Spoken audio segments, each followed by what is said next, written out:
सुप्रभात मित्रों, मेरा नाम अद्विता सिंह है और मैं कक्षा 8वीं जी की छात्रा हूँ।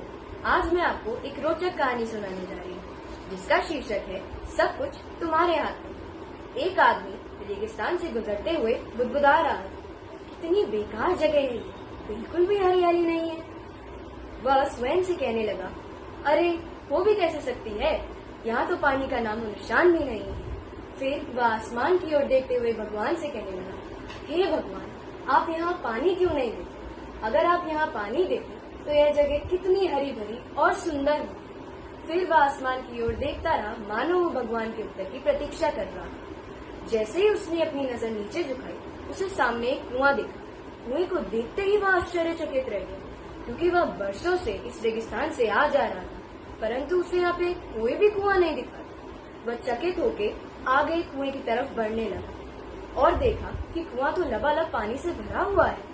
फिर वह आसमान की ओर देखते हुए फिर से भगवान से कहने लगा, भगवान, मैं इस पानी को निकालूंगा कैसे? जैसे ही उसने अपनी नजर नीचे झुकाई, उसे कुएं के बगल में एक रस्सी और एक बाल्टी दिखाई दी। फिर थोड़ा सोचने के बाद फिर उसने ऊपर देखा और कहने लगा, अब मैं इस पानी को ढूंढूंगा कैसे? जैसे ही उसने अपने नीचे नजर झुकाई और उसके कहते ही उसे ऐसा लगा कि किसी ने उसे छुआ।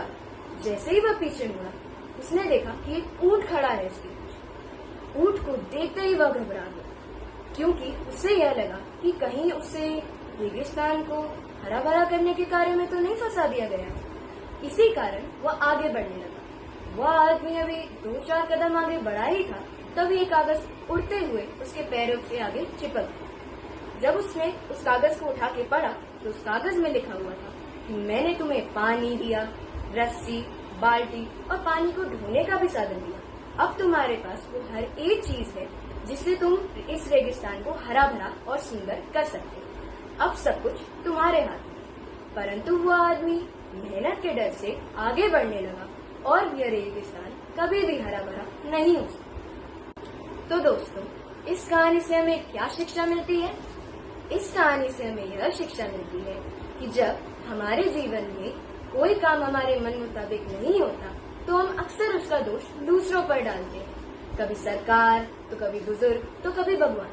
परंतु हम यह भूल जाते हैं कि भगवान ने हमें मनुष्य का जन्म दिया और हम मनुष्यों में इतनी ताकत है कि हम स्वयं अपने सपनों को साकार कर सकते हैं। धन्यवाद।